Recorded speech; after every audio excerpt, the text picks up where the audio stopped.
কিভাবে আপনারা ক্যাপকাট অ্যাপ্লিকেশনে বাংলা লিখতে পারবেন আজকের ভিডিওতে আমরা সেটাই দেখবো। ভিডিওটি এখনই শুরু করবো, তবে শুরু করার আগে অবশ্যই চ্যানেলটি সাবস্ক্রাইব করে পাশের বেল আইকনটি প্রেস করে দিবেন, যাতে করে এই ধরনের ভিডিও আপনি মিস না করেন। তাহলে আর কথা না বাড়িয়ে চলুন ভিডিওটি শুরু করা যাক। প্রথমে আমরা ওপেন করব গুগল ক্রোম ব্রাউজারটি, এরপর এখানে আমরা সার্চ করব লিপিঘর লিখে। এরপর আমরা এই প্রথম ওয়েবসাইটে চলে যাব। এখান থেকে আমরা নিচের দিকে আসবো, এখানে একটি অপশন দেখতে পারবেন ফ্রি ফন্ট, এখানে ক্লিক করব। এরপর এখানে আপনারা ফ্রি ফন্টগুলো দেখতে পারবেন, এখান থেকে যে কোনো ফন্ট আপনারা ডাউনলোড করতে পারবেন। তো ডাউনলোড কিভাবে করবেন আমি দেখাচ্ছি। এই যে নিহার এই ফন্টটি যদি আমি ডাউনলোড করতে চাই, এখানে একটি অপশন দেখতে পাচ্ছেন ডাউনলোডের, এখানে ক্লিক করবেন। এরপর চাইলে আপনারা এখানে এই টেক্সটটিকে ছোট বড় করে দেখতে পারবেন যে দেখতে কেমন লাগে, এখান থেকে স্পেসিং রয়েছে, সবকিছু দেখে নিতে পারবেন যে আপনাদের এই ফন্টটি লেখার পর কেমন দেখাবে।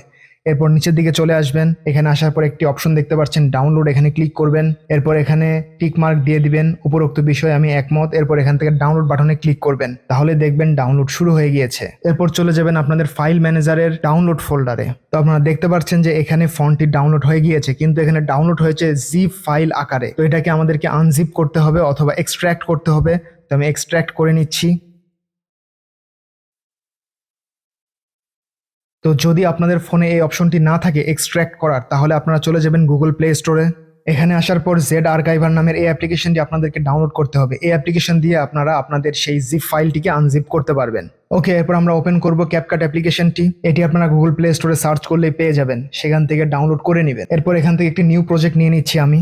ওকে, এরপর আমরা এখানে বাংলা টেক্সট লিখবো। এর জন্য আমরা প্রথমে যাব এই যে টেক্সট অপশনে, নিচে দেখতে পাচ্ছেন। এরপর এখানে একটি অপশন দেখতে পাচ্ছেন অ্যাড টেক্সট বাম পাশে, এটাতে ক্লিক করবেন। এরপর এখানে আপনারা আপনাদের বাংলা টেক্সট লিখতে পারবেন, যেমন আমি আপনাদেরকে লিখে দেখাচ্ছি। কিন্তু আপনারা এখানে লক্ষ্য করলে দেখতে পারবেন যে লেখাগুলো ভেঙে গিয়েছে। তো এটার সলিউশন কি? আমরা এখনই যে ফন্টটিকে ডাউনলোড করলাম লিপিঘর থেকে, সেটিকে আমাদেরকে এখানে ইম্পোর্ট করতে হবে। ওকে, এখান থেকে ওকে করে দিচ্ছি। ওকে, ঠিক এখানে একটি অপশন দেখতে পাচ্ছেন এডিট অপশন, এখানে ক্লিক করবেন। এখান থেকে একটি অপশন দেখতে পাচ্ছেন অ্যাড ফন্ট, এখানে ক্লিক করবেন। এখানে একটি প্লাস আইকন রয়েছে, এই প্লাস আইকন থেকে আমাদেরকে চলে যেতে হবে সেই ডাউনলোড ফোল্ডারে ফাইল ম্যানেজারের আপলোড ফাইল, এখানে ক্লিক করব। এখন যেটা ডাউনলোড করলাম সেটি হলো নিহার, এই যে ইউনিকোড নিহার। এটাকে যদি আমি এখানে ইম্পোর্ট করি, এখান থেকে ডান করে দিব। এটা ইম্পোর্ট করলাম আমরা ইউনিকোড। এখন আমরা ইম্পোর্ট করব অ্যানসি। যদি আমরা এখান থেকে ইউনিকোডটি সিলেক্ট করি, তাহলে দেখতে পারবেন যে ফন্টটি এখানে লেখা হয়ে গিয়েছে। এখানে আপনারা দেখতে পারবেন যে একার ওকার এগুলার কি হয়ে গিয়েছে, ভেঙে ভেঙে গিয়েছে বা আগে পিছনে চলে গিয়েছে। এখন এটার সলিউশন কি? অর্থাৎ এই অ্যাপ্লিকেশনে ক্যাপকাটে আপনারা একার তারপরে ওকার এই জিনিসগুলোকে ভালো মতো সেট করতে পারবেন না, বা এগুলা কাজ করে না। অর্থাৎ ইউনিকোড এবং অ্যানসি দুইটাই কাজ করে না। তাহলে এখন সলিউশন কি? আমরা চলে যাব বাংলাদেশেরই একটি ওয়েবসাইটে।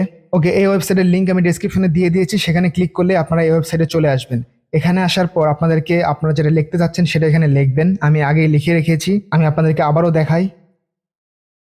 এটাকে একবার রিফ্রেশ করি। এখানে আমি লিখব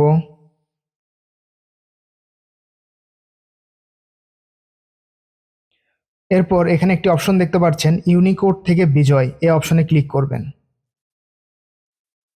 তাহলে দেখতে পারবেন এরকম একটা সিম্বলিক সেন্টেন্স আসবে। তো আপনারা ভয় পাবেন না, এটাকে এখান থেকে কপি করবেন, পুরোটা সিলেক্ট করে কপি করবেন। তারপরে চলে আসবেন ক্যাপকাট অ্যাপ্লিকেশনে। এখানে আসার পর এটাকে পুরোটাকে সিলেক্ট করবেন, তারপরে এখানে পেস্ট করে দিবেন, পেস্ট।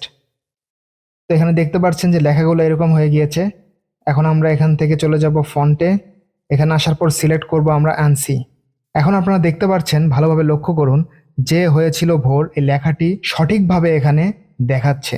অর্থাৎ এখানে একার বা ওকার এই জিনিসগুলো ভেঙে যাচ্ছে না, আগে পিছনে হচ্ছে না, এবং লেখাগুলো আগের মতো যেরকম ভেঙে যাচ্ছিল সেটাও হচ্ছে না। তো আশা করি এই ট্রিক্সটি আপনাদের কাজে লাগবে। এটা হয়তো বা মাঝে মাঝে একটু ঝামেলা হতে পারে। তো সেই ক্ষেত্রে যদি আপনারা একবারে কোনো ঝামেলা ছাড়াই কাজ করতে চান, সেই ক্ষেত্রে আপনারা ইনশর্ট অ্যাপ্লিকেশন ইউজ করতে পারেন। ইনশর্ট অ্যাপ্লিকেশনে এত ঝামেলা হয় না। তো ক্যাপকাটে ইউজ করতে চাইলে আপনাদেরকে এই ওয়েবসাইটের সাহায্য নিতে হবে, যেটার লিঙ্ক আমি ডেসক্রিপশনে দিয়ে দিয়েছি। সেখানে ক্লিক করলে আপনারা চলে যাবেন সেই ওয়েবসাইটে। সেখানে বাংলা লেখাটিকে কনভার্ট করে নেবেন বিজয়ে, ইউনিকোড থেকে বিজয়। তারপর সেটাকে নিয়ে এসে এখানে পেস্ট করলেই লেখাটি আপনারা এভাবে দেখতে পারবেন। তো আশা করি আপনারা বুঝতে পেরেছেন যে কিভাবে আপনারা ক্যাপকাট অ্যাপ্লিকেশনে বাংলা লিখতে পারবেন। আশা করি আপনাদের এই ভিডিওটি উপকারে আসবে। তো এই ধরনের ভিডিও আমার চ্যানেলে আরও রয়েছে, অবশ্যই চ্যানেলটি ঘুরে আসবেন। যদি ভালো লাগে তাহলে অবশ্যই চ্যানেলটি সাবস্ক্রাইব করে পাশের বেল আইকনটি প্রেস করে দিবেন। দেখা হবে পরের ভিডিওতে। আসসালামু আলাইকুম।